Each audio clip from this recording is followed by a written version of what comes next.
अस्सलाम वालेकुम दोस्तों, welcome to gulf life Hindi YouTube channel. Saudi Arab की फटाफट ताज़ा और बड़ी खबरों में आपका स्वागत है। आज 16 अक्टूबर और शनिवार का दिन है और ख़बरों पर आगे बढ़ेंगे इससे पहले छोटी सी आपसे रिक्वेस्ट ये है कि आज रात यानी 9 बजे सऊदी अरब के टाइम के मुताबिक लाइव में हो सकेगा तो ज़रूर जुड़िएगा। आपकी कीमती राय की हमें ज़रूरत है। तो चलिए खबरों का सिलसिला शुरू करते हैं। सऊदी अरब में मस्जिद हराम और मस्जिद नबी अफेयर्स की जनरल प्रेसिडेंसी के प्रमुख डॉक्टर शेख अब्दुल रहमान अल सुदैस ने कहा कि मिनिस्ट्री ऑफ इंटीरियर के बयान के मुताबिक इतवार 17 अक्टूबर से नए नियमों पर अमल किया जाएगा। जानकारी के लिए बता दें कि सऊदी अरब में सोशल डिस्टेंसिंग की पाबंदी खत्म करते हुए मस्जिद हराम और मस्जिद नबवी में पूरी गुंजाइश के साथ ज़ायरीन और नमाजियों को आने की इजाज़त दे दी है। मिनिस्ट्री ऑफ इंटीरियर के सूत्रों के मुताबिक मस्जिद हराम, मक्का मुकर्रमा और मस्जिद नबवी यानी मदीना मुनव्वरा में पूरी गुंजाइश के साथ ज़ायरीन को आने की इजाज़त होगी। वैक्सीन की दोनों डोज लेने वाले ज़ायरीन मास्क की पाबंदी और उम्रा ट्रैकिंग ऐप इस्तेमाल करते हुए उम्रा अदा कर सकेंगे।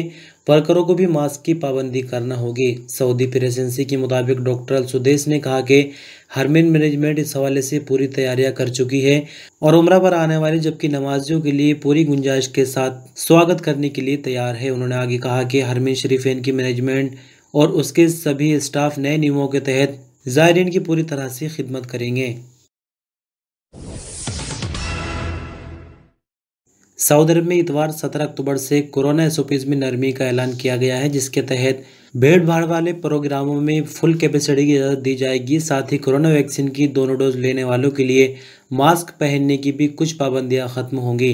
सऊदी अरब की सरकारी न्यूज एजेंसी एसपी के मुताबिक मिनिस्ट्री ऑफ इंटीरियर की तरफ से जारी बयान के हवाले से कहा गया है कि खुली जगहों पर कोरोना वैक्सीन की दोनों डोज लेने वालों के लिए अब मास्क की पाबंदी जरूरी नहीं होगी, लेकिन बंद जगहों पर मास्क की पाबंदी करना होगी। बयान में कहा गया है कि सोशल डिस्टेंसिंग के नियमों को भी आसान बनाया जा रहा है। Public places, transport, restaurant, cinema घरों और दूसरी ऐसी जगहों पर जहां भीड़ इकट्ठा होती है, ऐसी जगहों पर तवक्कल ऐप की पाबंदी के साथ वैक्सीन की दोनों डोज लेने वालों के लिए पूरी गुंजाइश यानी कैपेसिटी के साथ काम करने की इजाज़त दी जाएगी। मिनिस्ट्री ऑफ इंटीरियर के सूत्रों के मुताबिक मस्जिद हराम, मक्का मुकर्रमा, मस्जिद नबवी, मदीना मुनव्वरा में पूरी गुंजाइश के साथ ज़ायरीन को आने की इजाज़त होगी।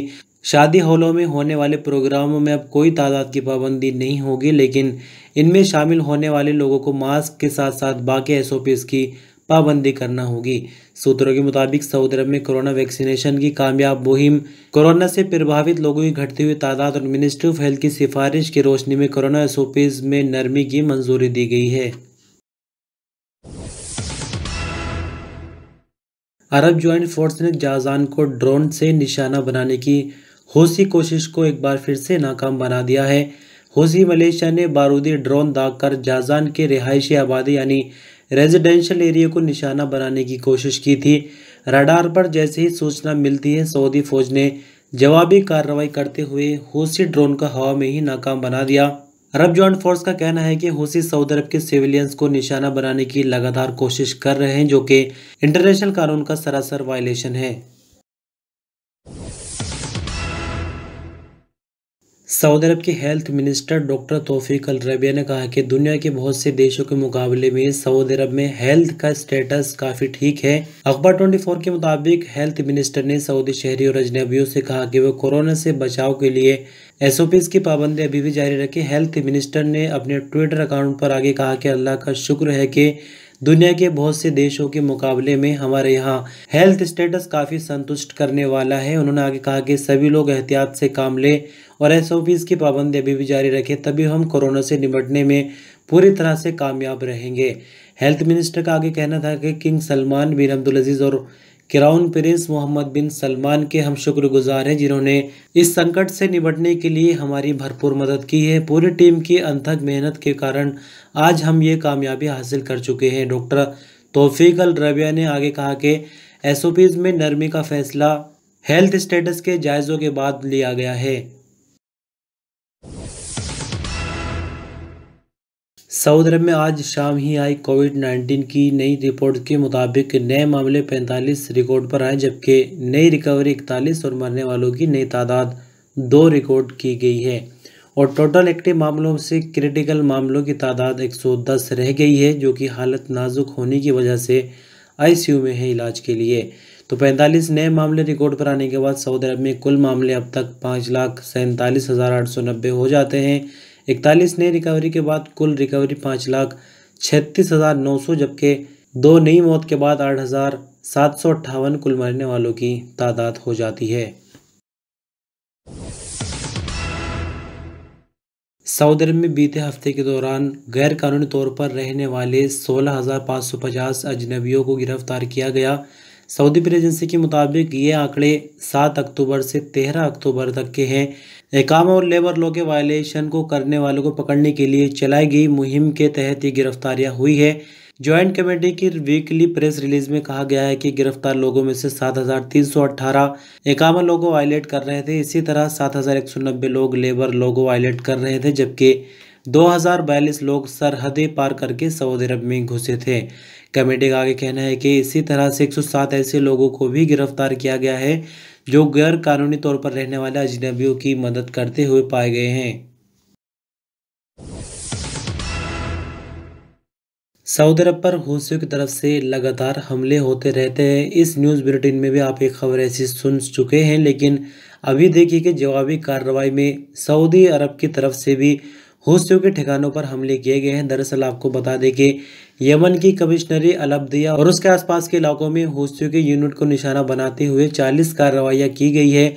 तो इन 40 कार्रवाइयों में 10 गाड़ियाँ हूथियों की तबाह की गई हैं, जबकि 180 से ज़्यादा हूथी आतंकवादी मारे जा चुके हैं।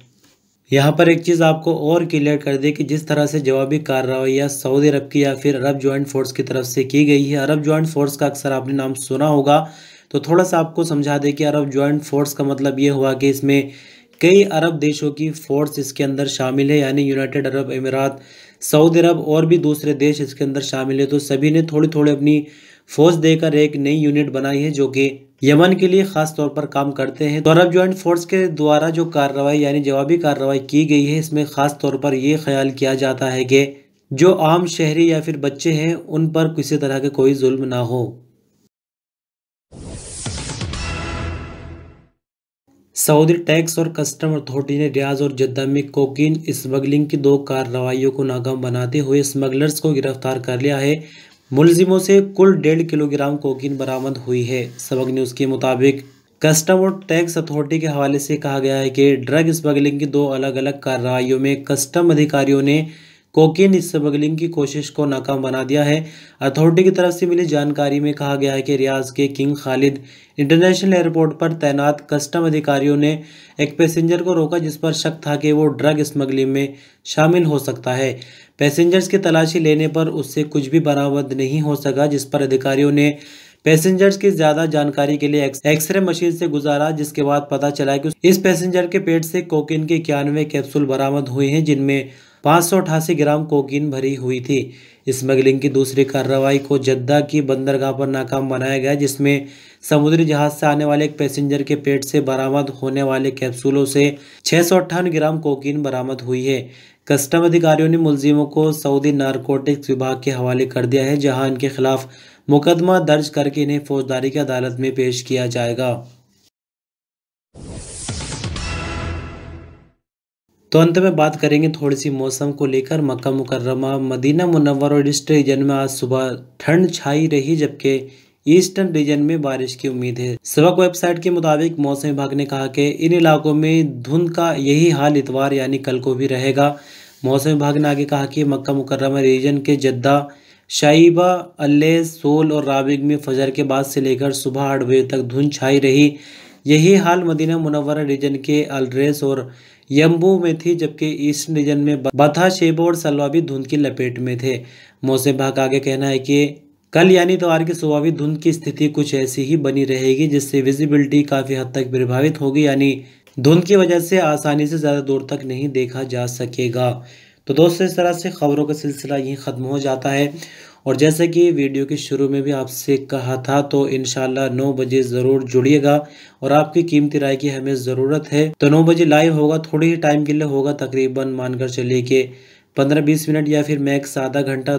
तो आपसे रिक्वेस्ट है कि अपना कीमती वक्त थोड़ा सा हमारे साथ ज़रूर शेयर करें। बहुत शुक्रिया इस वीडियो पर अंत तक बने रहने के लिए। अपना ख्याल रखिएगा। अल्लाह हाफिज़।